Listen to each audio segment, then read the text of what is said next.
বেশিরভাগ বাড়িতেই চিকেনের সলিড পিসগুলো কেউ খেতে চায় না, আর সেই সলিড পিসগুলো দিয়েই এরকম সুন্দর যদি চিকেন মাঞ্চুরিয়ান বানিয়ে নেন তাহলে দেখবেন খাওয়ার সময় আপনি কোলাতেই পাচ্ছেন না। বাচ্চা থেকে বড় সবাই নিমেষের মধ্যেই চেটে পুটে খেয়ে নিয়েছে।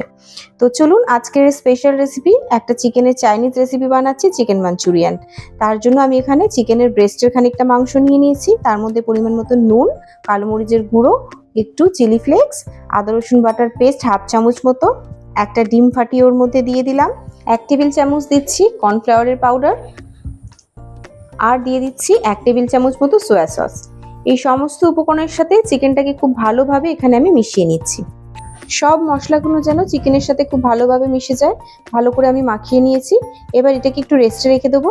আমি মিনিট 15 থেকে 20 মিনিট মতো এটাকে রেস্টে রেখে দিয়েছিলাম। আর এদিকে কড়ার মধ্যে আমি তেল গরম করে নিয়েছি, চিকেনের পকোড়াগুলোকে ভাজবো। তো চিকেনগুলো এবার এক এক করে আমি ছেড়ে দিচ্ছি, একসাথে সমস্ত কিছু ছাড়া যাবে না, তাহলে কিন্তু একসাথে জড়িয়ে যাবে। এটা ঠিক চিকেন পকোড়ার মতন করেই একটা একটা করে আমি ভেজে নিচ্ছি। 1-1.5 মিনিট মতো একটা পিঠ ভেজে নেওয়ার পর আমি আবার উল্টিয়ে দিচ্ছি, আর এক পিঠ ভেজে নেবো।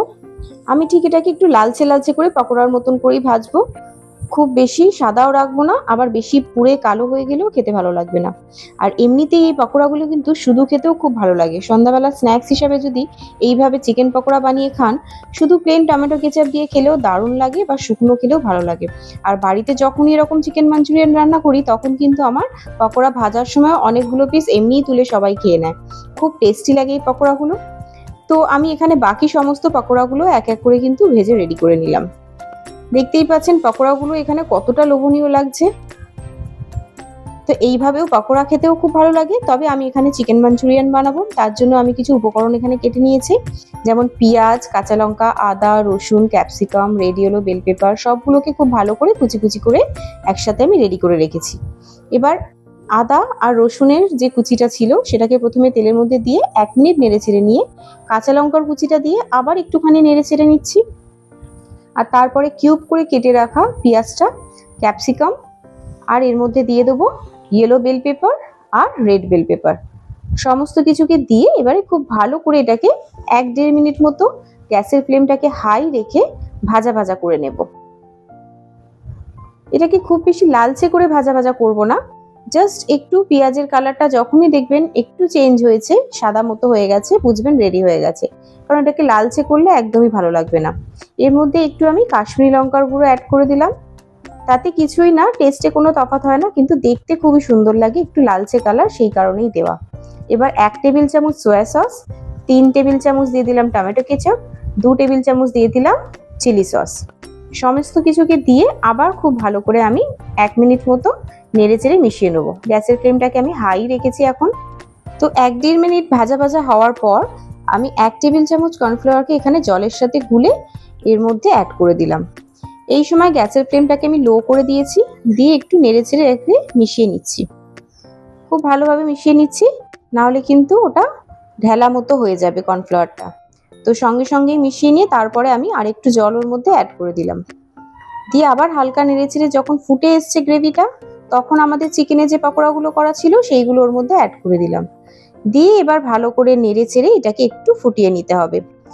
1-1.5 মিনিট মতো একটু যখন টকবক করে ভালোভাবে ফুটে উঠবে, তখনই কিন্তু মোটামুটি আমাদের রান্না প্রায় শেষের পথে। অল্প একটুখানি চিনি অ্যাড করে দিলাম লাস্টে, আর একটু দিয়ে দিলাম চিলি ফ্লেক্স। ব্যাস, আমাদের কিন্তু রান্না এখানে কমপ্লিট হয়ে গেল। এবারে এটাকে ভালো করে একটু মিশিয়ে নিচ্ছি, আর অবশ্যই কিন্তু নুনটা ঠিক আছে কিনা একবার চেখে দেখে নেবেন। এবার 5 মিনিট আমি রেস্টে রেখে দিয়েছিলাম। আমাদের চিকেন পকোড়াগুলো কিন্তু গ্রেভিটা অ্যাবজর্ব করে খুবই সফট হয়ে গেছে। এবারে পরিবেশনের পালা। আর একদম দেরি না করে গরম গরম এটাকে সার্ভ করে দিচ্ছি। গরম গরম খেতেই দুর্দান্ত লাগে। আর এটা রুটি, পরোটা, নান, ফ্রাইড রাইস, প্লেন রাইস, যার সাথেই খাবেন দারুণ লাগে খেতে। আর এটা কিন্তু খাওয়ার সময় খেতে খেতে অনেকগুলোই খাওয়া হয়ে যায়, এতই টেস্টি এটা। বাচ্চা থেকে বড় সবারই ভীষণ পছন্দ হয়। আর আমাদের বাড়িতে কিন্তু এটা প্রায় সময় বানানো হয়, কারণ এটা খুবই ঝটপট রেডি হয়ে যায়, খুবই সহজ একটা রেসিপি, অথচ দারুণ টেস্টি। তাহলে আপনারাও রেসিপিটা ট্রাই করে দেখবেন, আর কেমন লাগলো রেসিপিটা অবশ্যই কিন্তু আমাকে কমেন্টে জানাতে ভুলবেন না। আর আমি এখানে একটা চিকেন আপনাদেরকে ভেঙে দেখাচ্ছি, দেখেই বুঝতে পারছেন কতটা সফট হয়েছে। হালকা করে চাপ দিতেই মাংসটা পুরো খুলে গেল, ভেতর থেকে খুবই জুসি, খুবই সফট। আর কোনোভাবেই কিন্তু এখন আর মনে হচ্ছে না যে এই মাংসটা একদম চিবড়ার মতন ছিল, কারণ চিকেনের ব্রেস্টের অংশ অনেকেই খেতে চায় না চিবড়ার মতন শক্ত মনে করে, কিন্তু এইভাবে চিকেন মাঞ্চুরিয়ান বানালে সে কিন্তু অনেক কপিসই খেয়ে ফেলবে। তো যাই হোক, ভিডিওটা আমি আজকে এখানেই শেষ করব। তো আপনাদের যদি ভিডিওটা ভালো লেগে থাকে অবশ্যই কিন্তু ভিডিওটাকে লাইক করে চ্যানেলটিকে সাবস্ক্রাইব করে দেবেন। আবার কালকে দেখা হবে নতুন রেসিপির সাথে, ততক্ষণ সবাইকে টাটা।